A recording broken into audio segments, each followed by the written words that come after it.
ওচৰলৈ মই আৰু এটা খুব দৰকাৰী বস্তু আৰু বিষয় লৈ আহিছোঁ।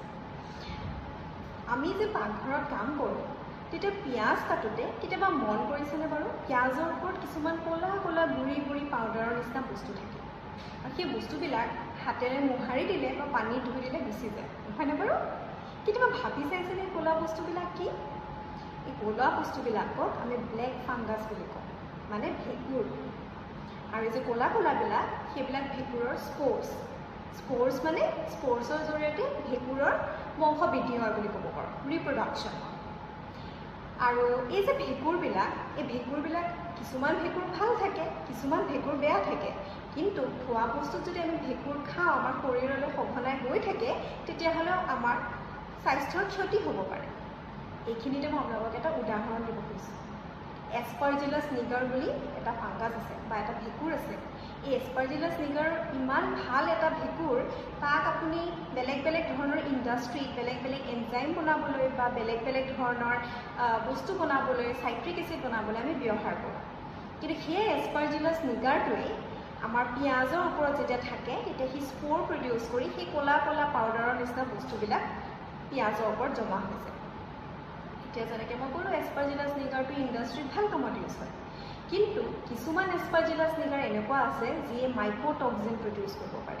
মাইক্ৰ'টক্সিন মানে কিছুমান টক্সিন, কিছুমান শৰীৰৰ কাৰণে হানিকাৰক পদাৰ্থ, যোনখিনি পদাৰ্থ যদি আমি খাওঁ তেতিয়াহ'লে আমাৰ বেলেগ বেলেগ ধৰণৰ বেমাৰ হ'ব পাৰে।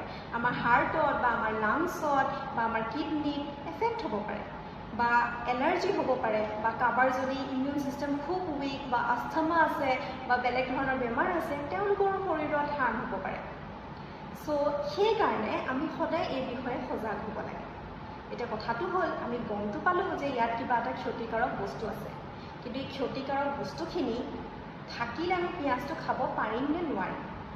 ইয়াতে কথা হ'ল যে আমি পিঁয়াজটো ভালকৈ চাব লাগিব। যদি আমি দেখোঁ যে সেই ক'লা পদাৰ্থখিনি অকল বাহিৰতহে আছে, আমি বাকলিটো ছিঙি দিলে বা এটা তৰপ এৰুৱাই দিলে ব্যৱহাৰ কৰিব পাৰোঁ, তেতিয়াহ'লে ধুই পেলাই আমি ব্যৱহাৰ কৰিব পাৰিম। কিন্তু যদি পিঁয়াজটো যদি আমি চাওঁ যে ভিতৰলৈকে ক'লা পাউডাৰবিলাক সোমাই গৈছে, বা সেই পিঁয়াজটোৰ পৰা দুৰ্গন্ধ ওলাইছে, বা পিঁয়াজটোৰ পৰা বিজলুৱা বস্তু ওলাইছে, বা পানী পানী হৈ গৈছে বেছিকৈ, তেতিয়াহ'লে আমি গম পাম যে সেই পিঁয়াজটো বেয়া হৈছে আৰু সেইটো আমি একেবাৰে গ্ৰহণযোগ্য নহয়।